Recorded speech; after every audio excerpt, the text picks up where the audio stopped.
kelas A S1 Farmasi 2020, kelompok 1, yang beranggotakan saya sendiri Windiani Suarmin dengan NIM 8214200025. Saya Devita Zubaidi dengan NIM 8214200017. Saya Nurutani Kubela dengan NIM 8214200021. Dalam video ini kami akan menampilkan praktik komunikasi dalam kefarmasian. Selamat menyaksikan.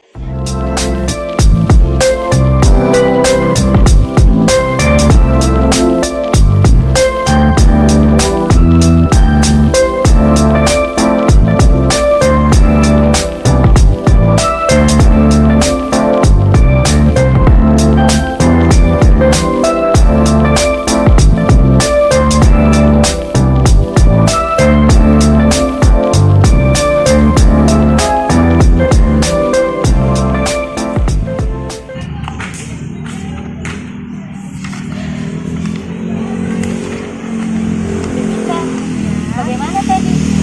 Alhamdulillah. Kayaknya aku rasa kurang fokus deh mengerjakan ujian tadi. Kenapa? Aku sakit perut. Belum makan? Ya, dari pagi aku belum makan. Gak sempat makan dari pagi. Aduh. Aku juga lapar nih. Ayo kita pergi cari makan. Ayo.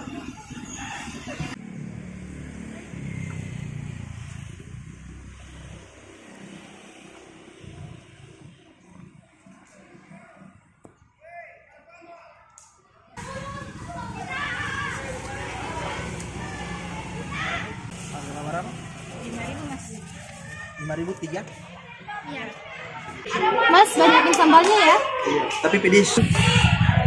Devita, kamu tadi kan belum makan. Kenapa banyak makan sambal? Tidak apa-apa tadi. Masalahnya aku suka makanan pedas. Tapi nanti perut kamu tambah sakit. Tidak apa-apa Tami. Urusan sakitnya ke belakang. Oh iya deh, oke. Oke. Mas, tambah lagi mas. Mas, banyakin sambalnya mas. Mas, tambah lagi. Pedis. Tidak apa-apa mas. Aku suka sambal. Pedis sekali. Oh, tidak apa-apa. Urusannya ke belakang. Mas yang tanggung jawab ya? Iya, tidak apa mas. Nanti dia bayar. Oke. Ini mas, terima kasih. Terima kasih. Mas. Semoga suka ya. Iya mas. Ayo Devi. Ayo.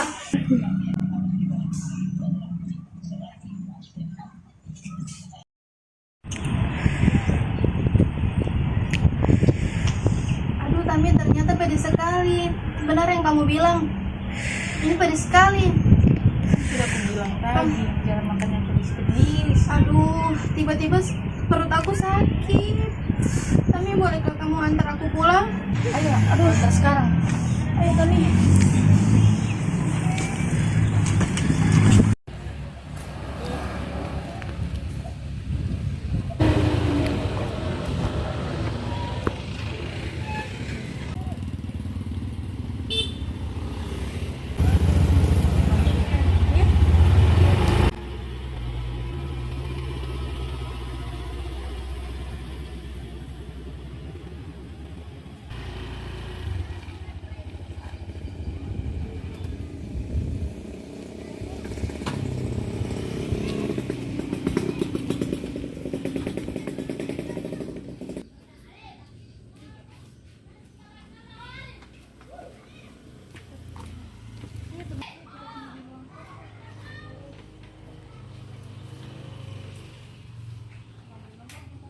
Devita, tunggu di sini dulu ya.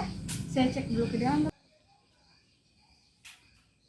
Devita, ayo ke dalam. Apotekernya sudah ada. Ayo konsultasikan.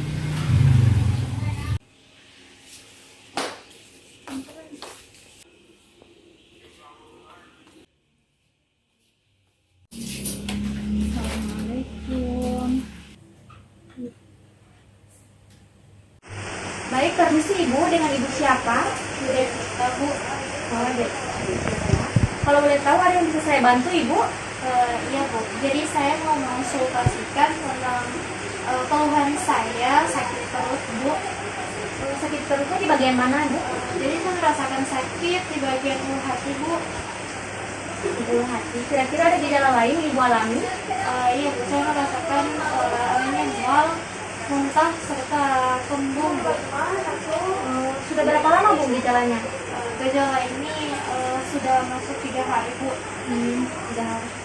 Kalau boleh saya tahu Bu, Ibu ada reaksi alergi terhadap obat tertentu? Tidak ada, Bu. Baik, tidak ada ya. Lalu apakah Ibu sedang hamil atau menyusui? Tidak, Bu. Tidak ada.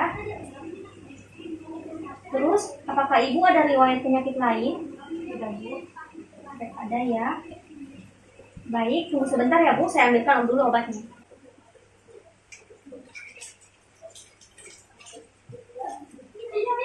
Baik Ibu, makasih sudah menunggu. Di sini saya memberikan obat kepada Ibu, namanya Antasida. Obat ini gunanya untuk menurunkan kadar asam lambung Ibu sehingga sakit perut yang Ibu alami bisa berkurang. Obat ini diminum 3 kali sehari ya Bu, 1 tablet sebelum makan. Tepatnya 1 jam sebelum makan ya Bu. Minumnya itu dengan cara dikunyah terlebih dahulu, terus habis itu ditelan. Ya seperti itu Ibu. Apakah ada yang ingin Ibu tanyakan? Ya, jadi ada makanan yang perlu saya hindari, Bu. Makanan yang Ibu harus hindari itu terutama adalah makanan yang pedas dan juga minuman yang mengandung kafein seperti teh atau kopi. Ibu juga harus rajin mengonsumsi buah-buahan segar dan juga Ibu hindari stres dan perlu banyak istirahat Bu. Dan juga jangan lupa Ibu harus mengonsumsi air putih lebih banyak ya Bu. Terus apakah ada lagi Bu? Baik, saya tambahkan ya Bu. Ketika Ibu ingin meminum obat ini lagi, Ibu harus melihat lagi ya Bu. Apakah ada bintik-bintik putih? Bintik-bintik putih itu terdapat di tablet ini. Itu berarti sudah tidak bisa lagi dikonsumsi ya Bu. Sudah tidak ada Bu pertanyaannya? Sudah jelas? Jelas. Jadi Bu, untuk memastikan pemahaman Ibu tentang pemakaian obat, apakah Ibu bisa mengulangi apa yang saya sampaikan Bu? Iya, bisa, Bu. Jadi ini obat Antasida, ini diminum 1 jam sebelum makan dengan cara dikunyah lalu ditelan. Jangan lupa ya Bu, 3 kali sehari ya Bu. Ya, diminum 3 kali sehari. Baik Ibu, ini saya berikan obatnya. Semoga Ibu lekas sembuh ya Bu. Apabila dalam waktu 3 hari atau sakit Ibu berlanjut, Ibu bisa menghubungi dokter. Ya, baik Bu. Terima kasih ya Ibu. Terima kasih Bu. Semoga lekas sembuh ya Bu. Ya, terima kasih Bu. Ya. Baik, berdasarkan adegan video tersebut, kami akan menyampaikan sedikit contoh etika berkomunikasi dengan baik. Baiklah, yang pertama contoh etika berkomunikasi yang baik. Yang pertama itu menggunakan bahasa yang baik dan intonasi yang sesuai. Jadi maksudnya menggunakan bahasa yang baik di sini adalah bahasa yang mudah dipahami oleh lawan bicara atau bahasa yang tidak berbelit-belit. Selanjutnya untuk intonasi yang sesuai, yaitu intonasinya tidak terlalu tinggi dan tidak terlalu rendah disesuaikan dengan lawan bicara. Jadi mudah dipahami oleh lawan bicara tersebut. Selanjutnya yang kedua yaitu mengucapkan permisi ketika lewat di depan orang lain. Jadi maksudnya di sini ketika kita lewat di depan orang lain itu sebagai etikanya kita mengucapkan kata permisi, atau lewat di depan orang lain seperti kita lewat pada orang yang lebih tua, kita mengucapkan kata permisi sebagai kata tanda hormat kita kepada mereka. Yang ketiga, mengucapkan kata tolong ketika membutuhkan bantuan dari orang lain, seperti kita ingin mengangkat beban dan kita membutuhkan bantuan orang lain, kita sebaiknya sebagai etika yang baik, kita mengucapkan kata tolong untuk meminta bantuan orang tersebut. Atau ketika kita tersesat dan kita meminta pertolongan, kita mengucapkan kata tolong sebagai bentuk etika berkomunikasi yang baik. Yang keempat, mengucapkan terima kasih ketika mendapatkan bantuan dari orang lain. Nah, jadi ketika kita mendapatkan bantuan dari orang lain, tentunya hal yang pertama, mengucapkan terima kasih. Terima kasih merupakan bentuk syukur kita terhadap orang lain. Karena dengan bantuan mereka, hal yang kita kerjakan bisa kita lakukan dengan ringan dan cepat. Yang kelima, mengucapkan kata maaf ketika melakukan kesalahan. Nah, ingat ketika kita melakukan kesalahan kepada orang lain, baik itu disengaja maupun tidak disengaja, ingat hal yang pertama kita lakukan yaitu meminta maaf kepada orang tersebut. Karena dengan meminta maaf bisa menjalin hubungan kita dengan orang tersebut. Karena dengan meminta maaf bisa menjalin komunikasi, kekompakan, dan hubungan kita dengan baik. Yang terakhir yaitu mengurangi kebiasaan menyilah perkataan orang lain.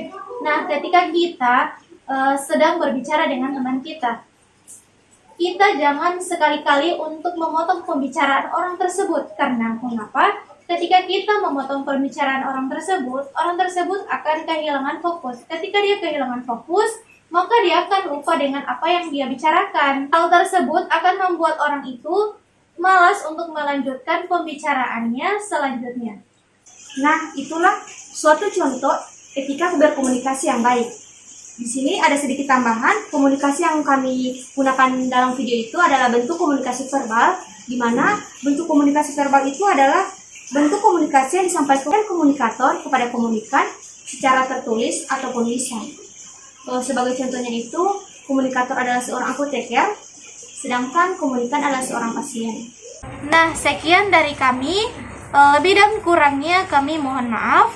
Wabillahi taufiq wal hidayah. Wassalamualaikum warahmatullahi wabarakatuh.